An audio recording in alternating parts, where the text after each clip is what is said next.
Hi guys, it's Krista, and today I want to talk to you about a subject that is really, really dear to me, and this is emotional bankruptcy.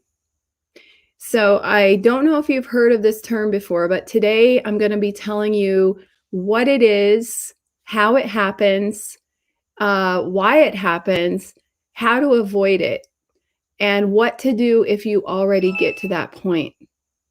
Now, this actually happened to me. This is my personal story. And what I want to say is, I never ever wish anyone to go through it. So that's why I'm going to describe it. And most importantly, I'm going to tell you how to prevent it. Okay. So, what is emotional bankruptcy? It is the end of the end, the rock bottom. You are past all kinds of emotions. You're not angry. You're not sad. It's lower than depression.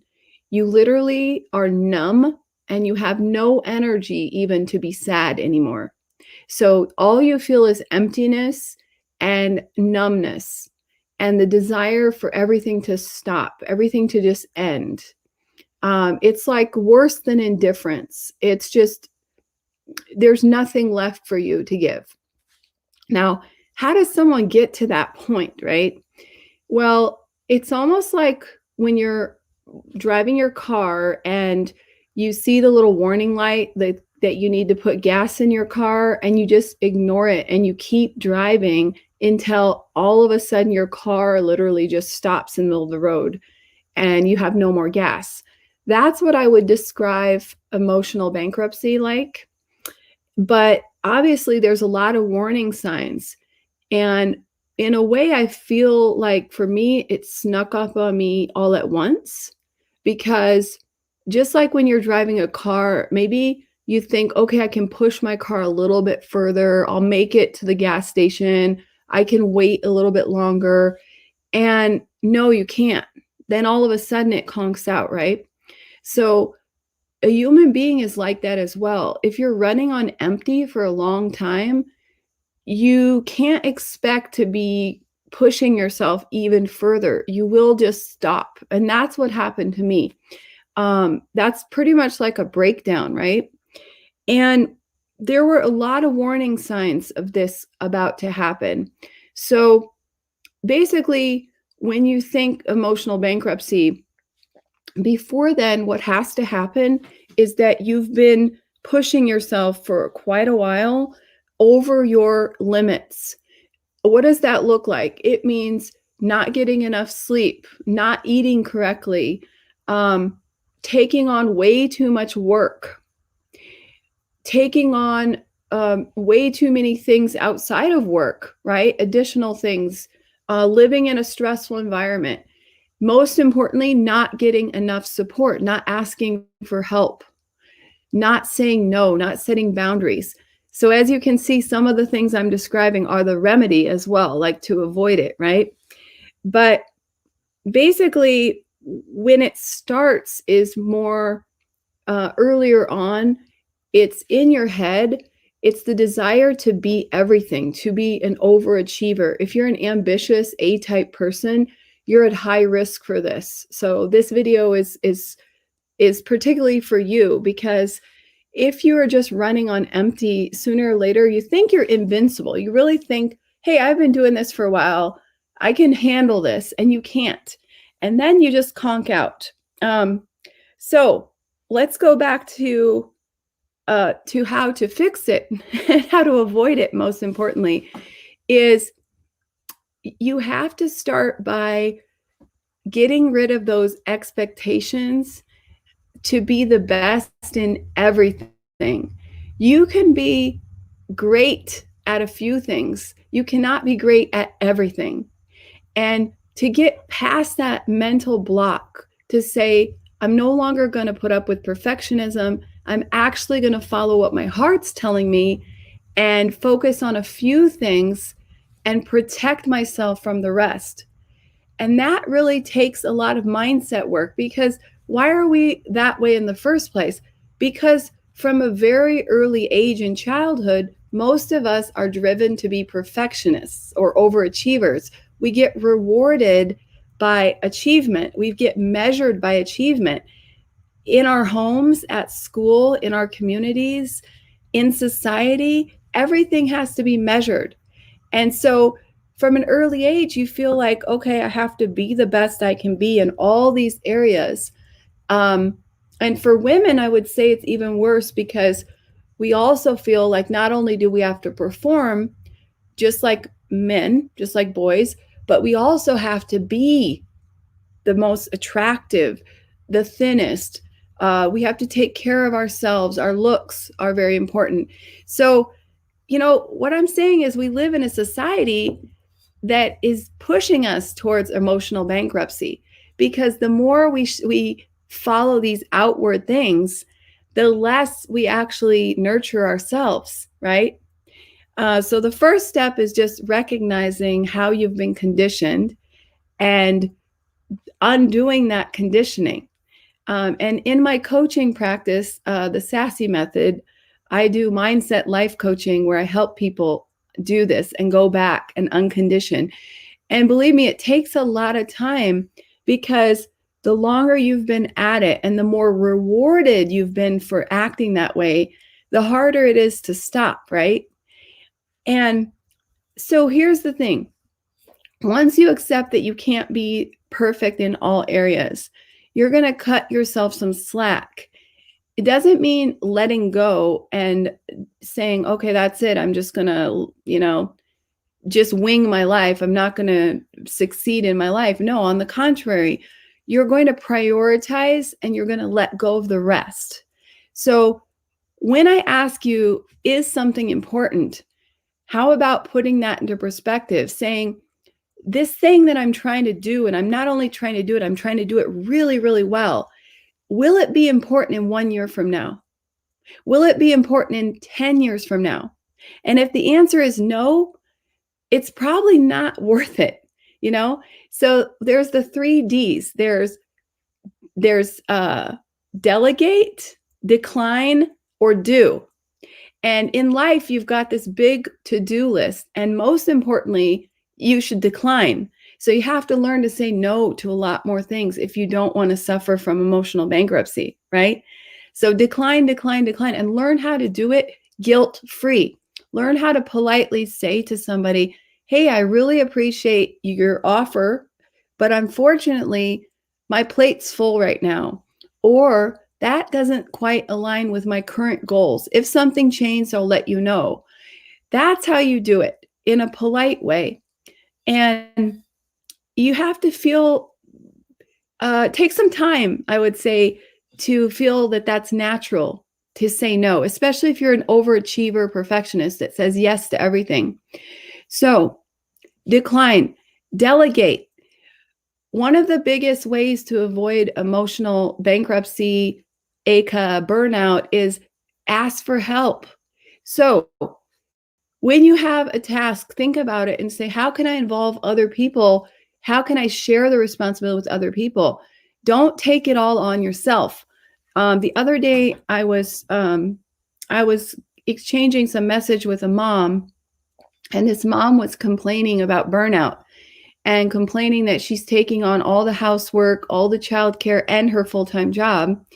And that is absolutely unacceptable. All it does is leads to burnout and resentment because you're going to be angry at other people that miraculously you did all the work and they didn't. And that's not fair to the other people.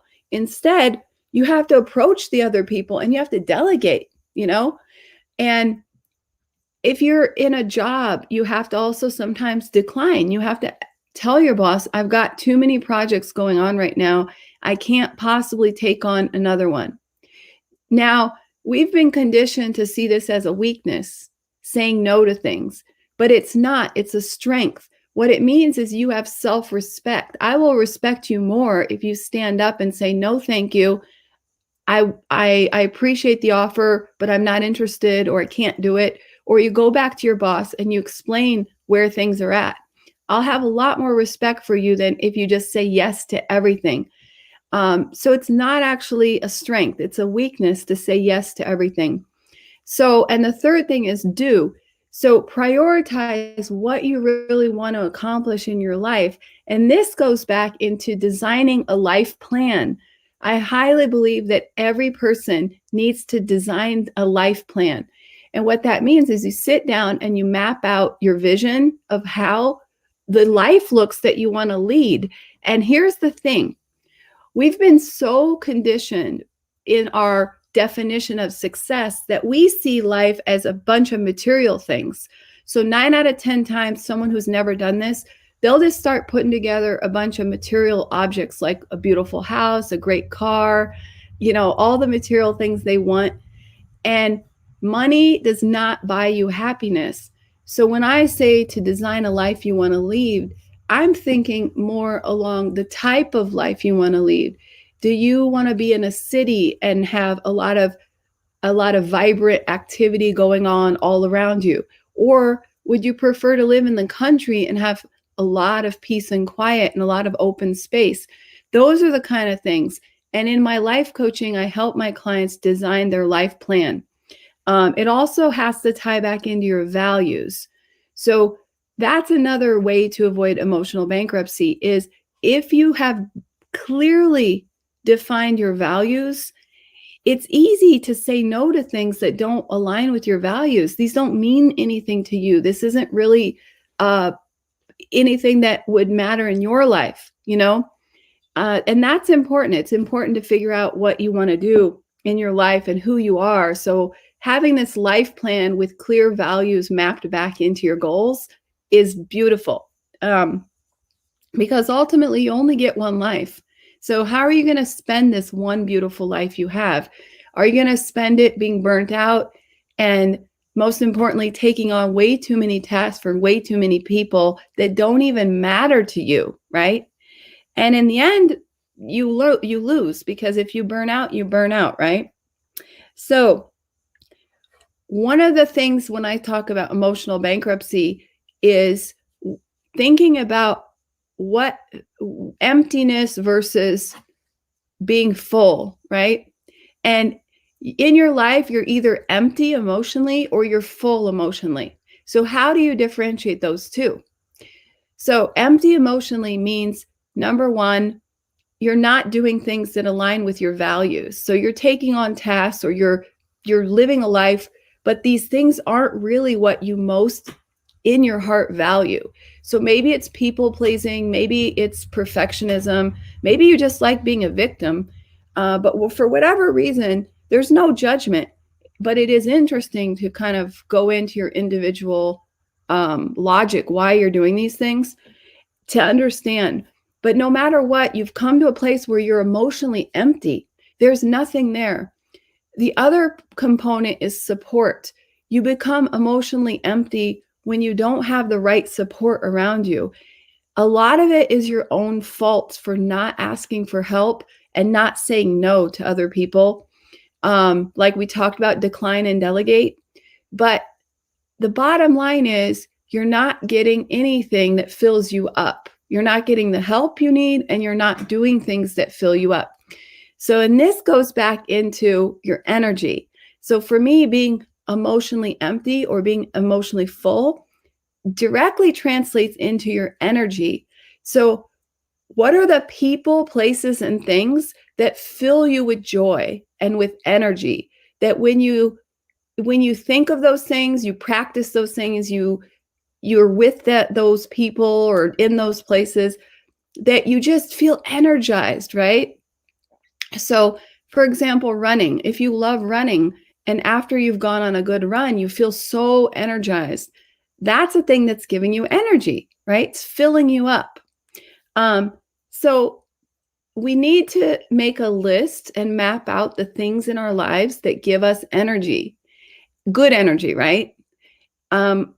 Because if you practice those things, they'll fill you up and your heart will be full. Most importantly, you need to stay away from energy vampires. So if you're trying to fill yourself up with positive energy, things that you're passionate about, things that excite you, people that just fill you with love, that you love being around those people, this is all good. But what if at the same time you've got vampires around you. And what are energy vampires? Energy vampires you'll recognize immediately because it's the things you really don't want to do. You go to a job and it completely drains you emotionally, physically. You don't want to get out of bed in the morning on Mondays. Or you're with somebody and this person has so much toxic energy, and you just, after you've spent some time with that person, you just feel so drained. It's so draining to listen to them, to be around them. Those are energy vampires, right? So if you want to go from emotionally empty to emotionally full, you have to protect your energy.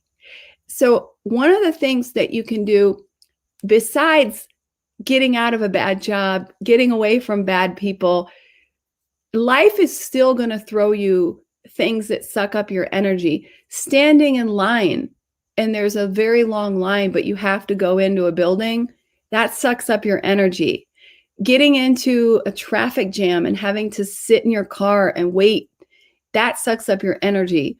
Having an unexpected encounter with an energy vampire, right, in public, that sucks up your energy. So what I want you to understand is you can't always avoid. If you're living a life full of energy vampires, you have to make some major decisions to change your life. It may even involve breaking up with a partner. If someone's really toxic and your relationship is toxic, you got to get rid of them. You got to get away. Same thing for your job. So those are major life decisions. However, even if you do all that, you will still encounter energy suck. And here's how you have to do then. You have to create an emotional distance between this very brief situation you're in and your energy. So if I'm in a traffic jam, I'm standing in line, in a long line waiting, or I encounter someone who has negative energy, who tries to insult me or, I don't know, somehow offend me, I make a decision that they are not worth it. This traffic jam, this line, this person is not worth my energy. They're not going to ruin my mood.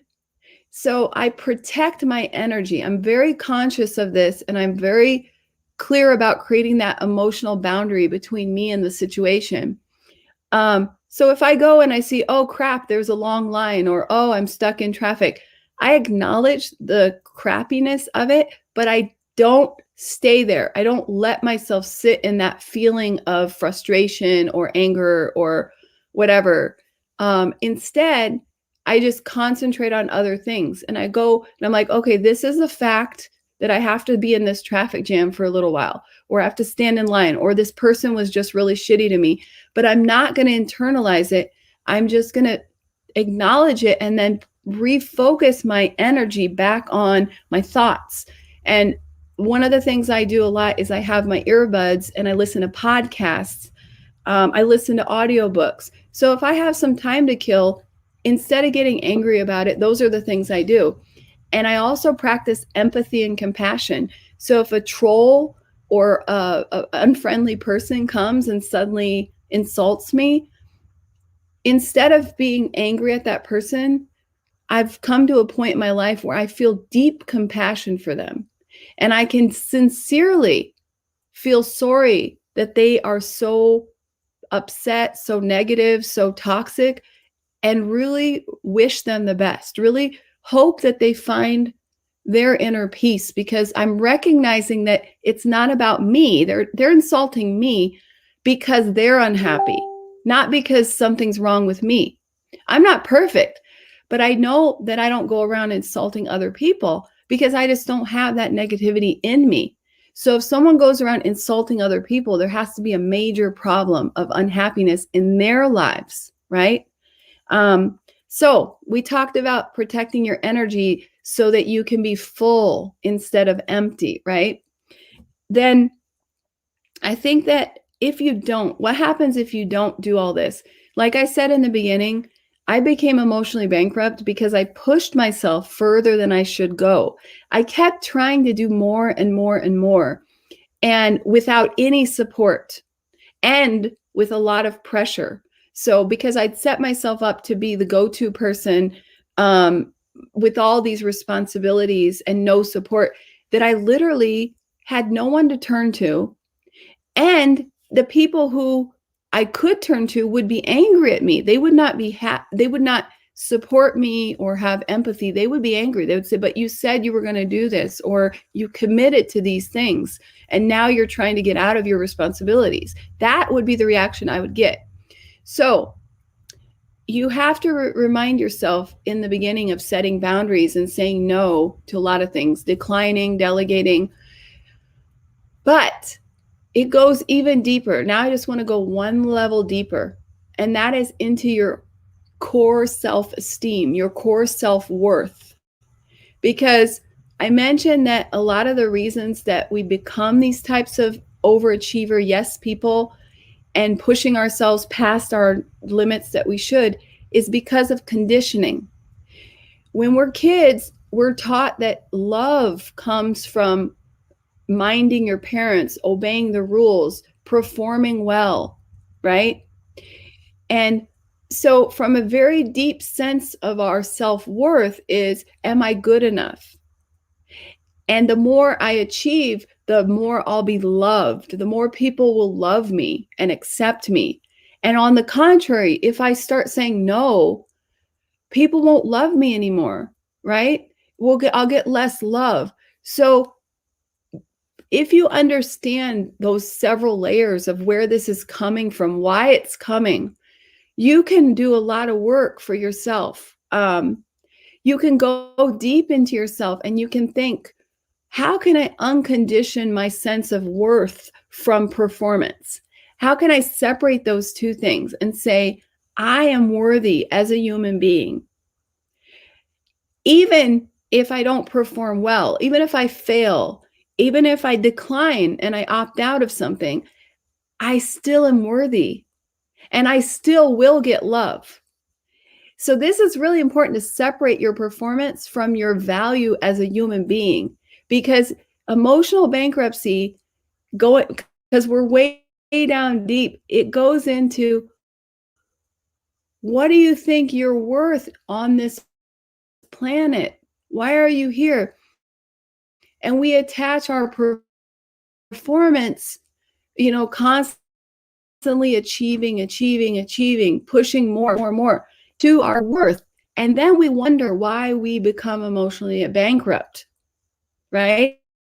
It makes sense. It makes total sense. It's the deepest core as a human being, your self-love. So in my life coaching, I help my clients detach those two things and figure out they're still worthy. And they don't have to say yes to everything. They don't have to guilt themselves. They don't have to worry that they've let other people down, that they're not as valuable because they started saying no to things, or they stop performing. Because ultimately, you only have one life, and it's your life. And being emotionally bankrupt is something I'll never wish on anyone. If I would have had the skills that I have now back then, I could have made some changes earlier on to avoid going rock bottom, because I went rock bottom. I had nothing left. I was so depleted, complete numbness. So thanks for watching this. I really wanted to tell you guys a little bit about emotional bankruptcy, because I don't think people are talking about it enough. And what's the difference between it and burnout, right? So burnout is it's a warning sign of emotional bankruptcy. I would say that emotional bankruptcy is even deeper, because burnout can happen and you can get out of it. So you realize, oh, I'm burnt out, I need some time off, and you relax, and then you go back to doing what you were doing before. So a lot of people burn out all the time, and it's like a cycle. Then they just go back into their old routine, but they kind of, they rested a little bit, they let themselves take a break, then they go back, and sooner or later they burn out again, right? Whereas emotional bankruptcy, it's the end of the line. You cannot come back from emotional bankruptcy into your old life. You cannot pick yourself up rest and get back on track. It's over. It's over. You basically have to completely stop all your activities and really rethink from scratch what you're doing in your life. That's how bad it is. It affects your job, your partner, if you have kids, your friends and family, every aspect, your health major, right? So like I said, these are just some things to build self-awareness around it so that you can avoid it. And way before you get there, so some of the tactics I discussed are saying no to things, so declining things, delegating, asking for help, and doing that inner work so that you don't attach your self-worth with your performance. So then you don't continue being unopen. Does that mean you have to give up success? So what if you say, well, I get what you're saying, but I really do want to achieve success. How do you stay away from that whole burnout, emotional bankruptcy path, right? You can absolutely still be successful, but the key is to design your life the way you want to live. Not that you're somebody who's chasing deadlines, who's putting out fires, who's performing for other people. Do it for yourself. Because if you design a life in conjunction with your values and your priorities, then everything you do will be well-paced and will give you energy. It won't take your energy away from you. So you'll be passionate about your work and you're in line with what you love. So your work will actually be a pleasure that you look forward to on Monday mornings. And afterwards, Monday evening, you feel really satisfied with yourself, but not in a performance-based way, in a deeper way. So you'll actually feel a lot more deeper satisfaction in your life if you align yourself with your true values and stop performing for other people. I hope this makes sense. You can totally have a very successful life and most importantly, a happy life. Because when you get to the point of burnout or emotional bankruptcy, there's no more happiness. There's absolutely nothing left. It's horrible.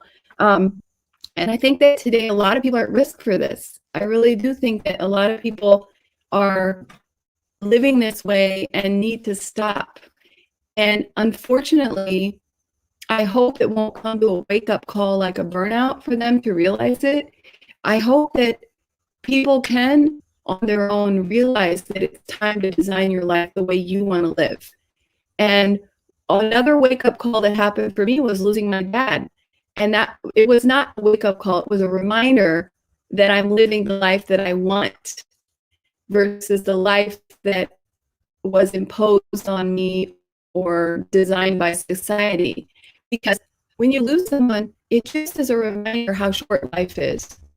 And you only get one chance. So don't live the life you don't want to live. Take steps, get help to create the life you actually want, and surround yourself with people who give you energy and follow your passion, because then you'll just be in line with all of that. You won't have ever be at risk for burnout.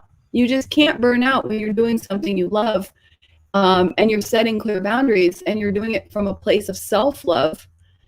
It just is not gonna go wrong. So hope that you enjoyed this live and talking about emotional bankruptcy. If you have any questions about this, perfectionism, conditioning, or designing the life that you want to live, please reach out to me. I'd love to talk to you.